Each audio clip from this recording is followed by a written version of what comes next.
Yes. What sa other side? Mm-mm.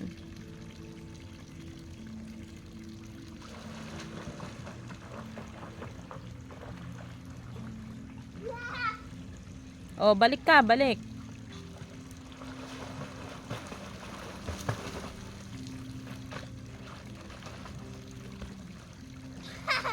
Galing.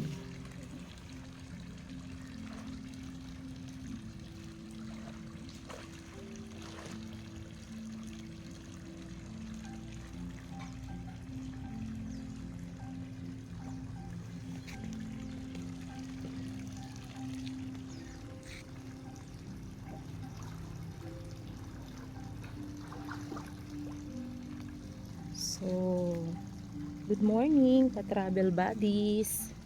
Ayan, so sinusulit na po ni Ate Luis ang aming remaining hour stay dito sa Palm Hill Resort. And as you can see, solo po namin ang buong resort ngayong umaga since yung mga nakabook po ay nag-cancel dahil sa bagyo. And i-tour ko naman po kayo sa other side ng mga villas. Malapit din po ito sa poolside. Yan.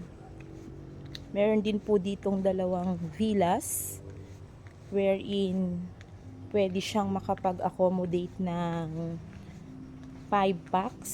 Ayan. Yan po yung unang room. And then, dito naman po yung isang room. And meron ditong space sa gilid kung saan pwede pong mag-chill-chill kapag gusto nyo pong lagyan ng upuan and table. Yan. So, meron po silang 2 rooms dito na good for 5 packs. Yan. And then, yung sa baba naman, puro mga kubo na po yan. At inuubos lang po namin yung oras namin dahil mag-out na po kami ng 11 AM today. Kaya po sinusulit na po ni Ate Luis ang pag-swimming niya sa infinity pool ng resort. Ayan, ang lamig daw po ng tubig, sabi ni Ate Luis. Malamig na? Hindi naman po. Sakto lang? Opo. So, napakaganda po ng view dito. Swerte lang po kami na wala kaming nakasabay. Pero kagabi po meron, tsaka yung day tour. Pangalawang araw na po namin ngayon and we are about to move at 11 AM kasi meron naman pong ibang mga guest na darating ng 2 PM this afternoon.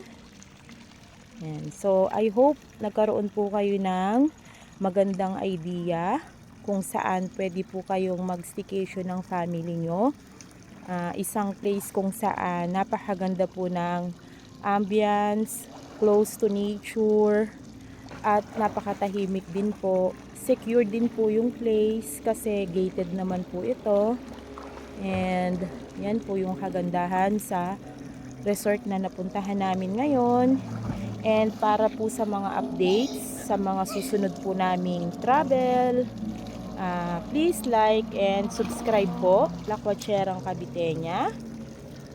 I hope po na makapunta rin kayo dito at makapag-bonding kasama ng family nyo. Maraming salamat po sa panonood.